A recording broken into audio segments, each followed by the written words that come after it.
Why did you just get into one? Because, man, you got to watch out for the kid. I can't say how much because my wife has a motive now to get rid of me.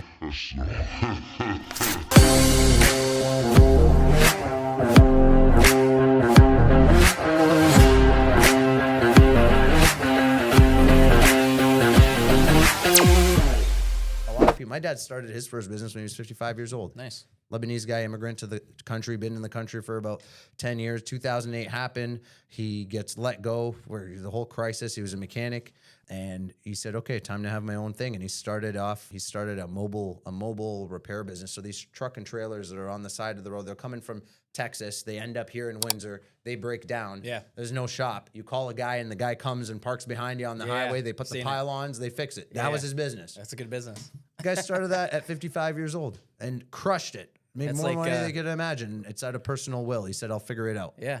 That's like Ray Kroc, man. McDonald's popped Yeah, up. 55 years ago. He was 55 years old. Colonel Sanders.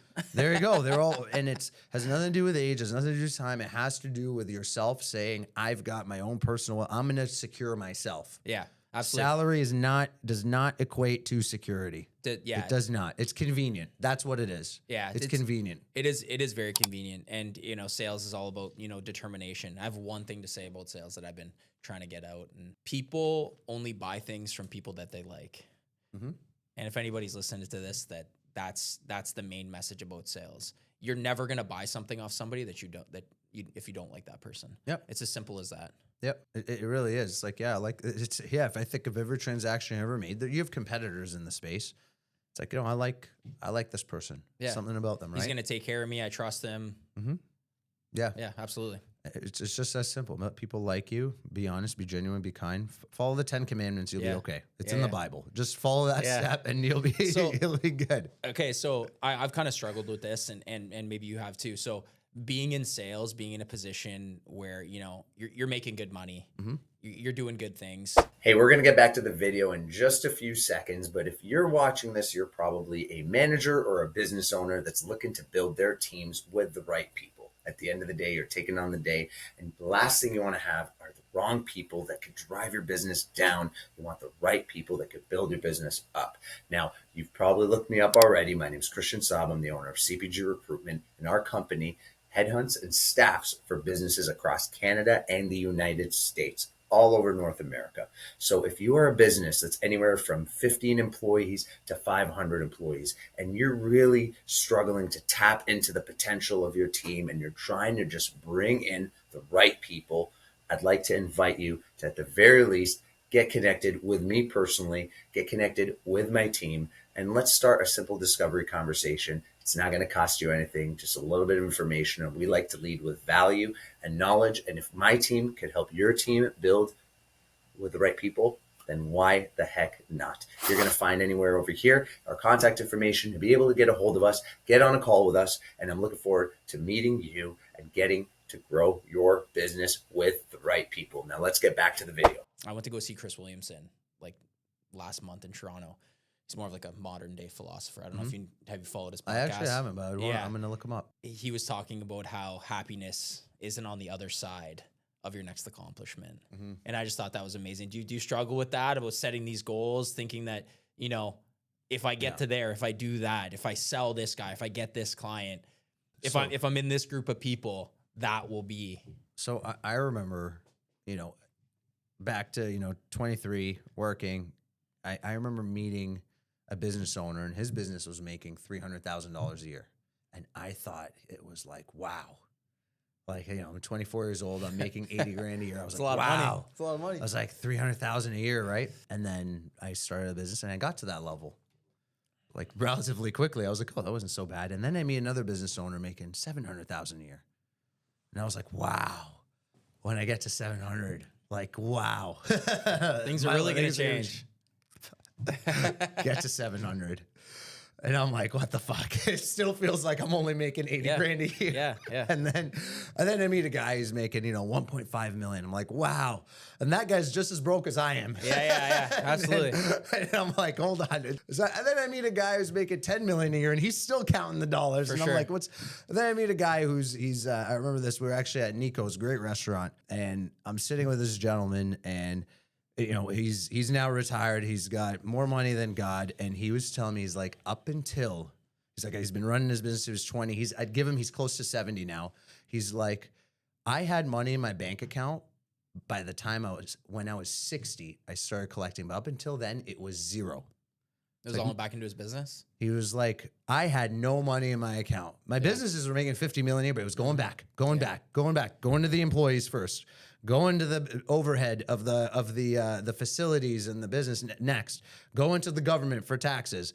Once in a while, he bought himself a couple things to enjoy, whatever. But, you know, relatively, he's like, you know, the account was zero my whole entire career. And the big win was at the end when he had all his assets. And then now he's saying, okay, I'm done. Let's sell this business. Yeah. Let's sell this asset, sell all this. And that's when he's harvesting the fruits of his labor. That was his place of control, I bet. Because if he sees the zero, it's going to push him to work. And I could relate to it. It's like, I'm always like, yeah, like if I've got an extra $200,000 of profit in the bank right now, right away, I'm like, where can I reinvest it? Because I know going back to sales, going back to, you know, running a business. If I have extra capital to invest, I know that return on investment. I know I could turn that 200 to $1 million. Yeah. I know I could. It's a calculated risk for sure. It's a constant calculated risk. To a certain extent, it's like, okay, you know what, 200, I could hire 2 employees to do this, this, and this, frees up my time. I have more time now because I have an 8-month-old baby. I could spend there, and I could hire that one amazing salesperson I've been wanting to get, and that guy could bring in more revenue. And you start making these plays with that extra money. Like for you, if you had an extra $200,000 that ends up on your lap, I guarantee you're not going to spend it all on a vacation. You're going to take most of it, and you're going to say, what could I do to make my business make me more money? Yeah. Right. So I kind of like, I've been trying to spread it around a little bit. I was heavily invested in real estate and kind of got out of that when the dip, but I've slowly been trying to dabble back in. Sure. But you're investing again. So your bank account, you don't want that money sitting there. You're spending it on something for sure. It's not just that immediate, that big fancy bag. But to your point, you're saying it's not always prettier on the other side, especially if you're unfulfilled. You know, success, this sentence comes from Tony Robbins himself. It's not mine, so I'm not claiming it. But I will repeat it because I'm a student of his. Success, how does he say it? Success without fulfillment is the ultimate failure. The ultimate failure. You could be as successful you want in the world. If you're miserable, what the hell was the point of the whole thing? I would much rather hang out with a guy who's worth not even 10 grand. He's worth 10 grand, but the happiest person in the world, and he's lovable and likable, and he's not miserable, and everything's fantastic, versus the guy who's worth 100 million that's absolutely miserable. Who would you rather sit in the room with and have a conversation? And I'm like low key jealous of people like that, you know, because I feel like I have like quite the appetite for more, and it's really nice to see people that are content, and that's not a knock on anybody that's, you know, working a 9 to 5 and has a family and doing what they need to do. You know who are the ones that I see are just have it perfect, and I get a tear in my eye every time I see them, like an 80 or 90-year-old. Like a 90-year-old, like grandma or grandpa. You ever see that, like a sweet old lady that they're sitting in their home on their couch? They're just the happiest people when their family come over. Yeah. Like you could just tell they're just like, they got nothing in the world. I've been through it. I've been through World War II. Yeah. I've been through the Korean War. Yeah. I've been through the Cuban Missile Crisis. 2008. I've been through JFK's assassination. I've been through all those. Like, this is nothing. Yeah. They're just. I'm happy with my family, happy with my home. They got a cat. Yeah. And they're like, for sure. Every time I'm with them, I'm like, tell me more. Like, you are the happiest person I've ever seen. And every time they're like, what matters the most is the family. For sure. The friends, the love that you have around you. Everything else is just noise. And I think like that has a lot to do with business. Like I think like when I hear people talk like that, and I've met, you know, my grandparents were like that. You don't really, like, growing up, you don't really understand what they're saying. I think my interpretation of it was that, you know, it's very important to have family. I never understood the why until recently. And the why is that these things keep you grounded. These things like help you in business, and they help you with how they like, you pick the wrong woman, your life could be very, very difficult. You pick the right woman. It's very different. I think that's why family is very important. I know your woman. You picked a fantastic girl. Fantastic girl. Thank you. Yeah, she's and great. I know what she's cooking. So So I can't wait. I'm just a few months ahead of you. I can't wait for you. The moment you hear, by the way, you know the gender or not yet? No, we're not finding out. Whatever your gender is, when you're a child, when your child laughs, that first laugh, Yeah. you'll never forget it. Yeah. And you'll realize nothing in the world matters. Yeah. Now, then just yesterday, I was going to, I was actually on my way. I dropped off my wife and my son, 5 o'clock. I said, I got to go to this networking event, 5:30. It was for Windsor Construction Association. Paid ticket, the whole thing. I'm on my way. I'm halfway up. And I said, what the hell am I doing, man? I don't give a shit. I turned around. Yeah. And I went back home. I'm like, I just want to be with my son. Yeah. For Like, sure. I don't care what. For one, I'll see them later. Yeah. Like, your priorities change. Whereas a year sure. ago, me, I'm like, sell, go, network. I'm like, nope. That night yesterday, I was in the mood. I said, Yeah. I'm like, I just want to be with my son. For sure.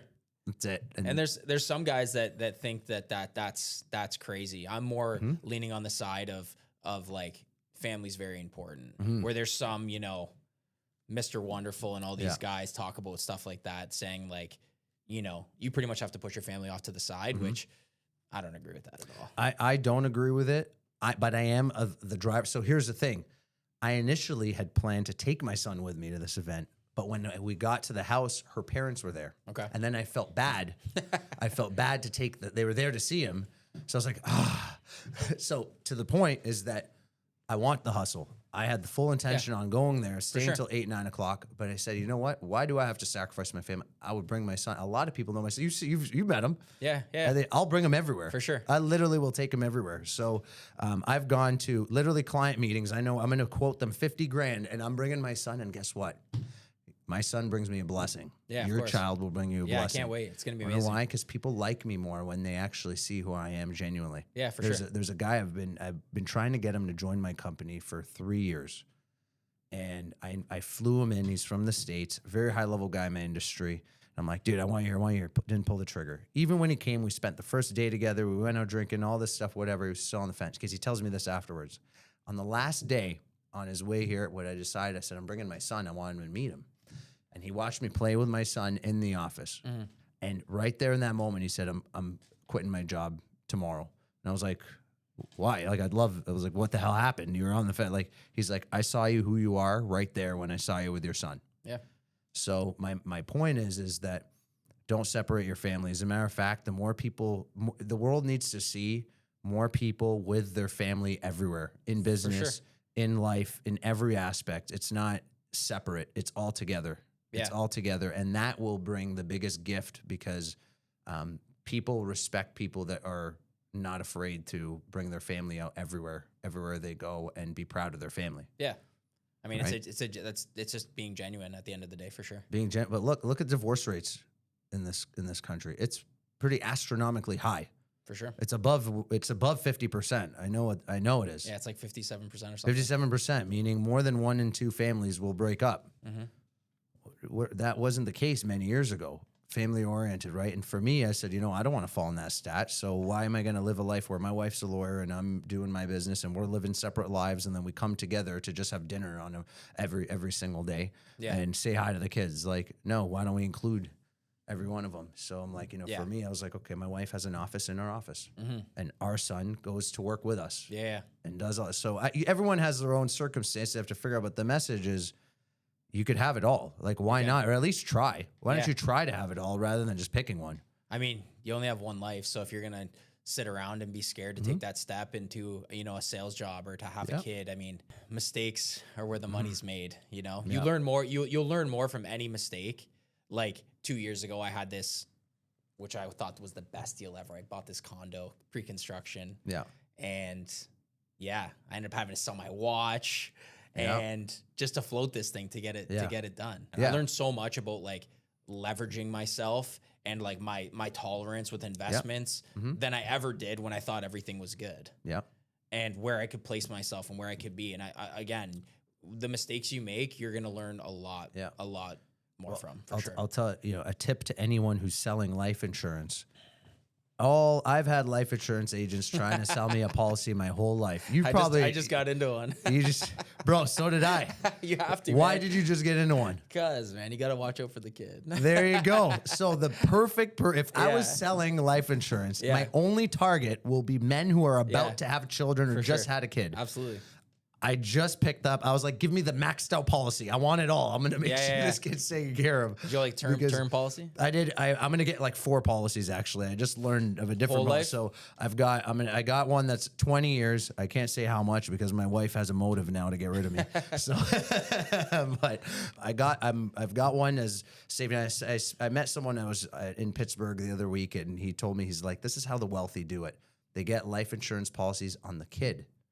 So I'm going to get a life insurance policy on my son because he'll have pay into that. He'll have the cash value. By the time he's 20, anything, God forbid, happen to him, I get the money before he's 18. Anything after that goes to whoever his beneficiary is. But he can lean. He could loan against it. So by the time he's 18, my $20 a month paying into this policy 18 years from now is going to be a gift for him when it's time. It's like, hey, you know what? Here's where you can get your money for your first home. Yeah, exactly.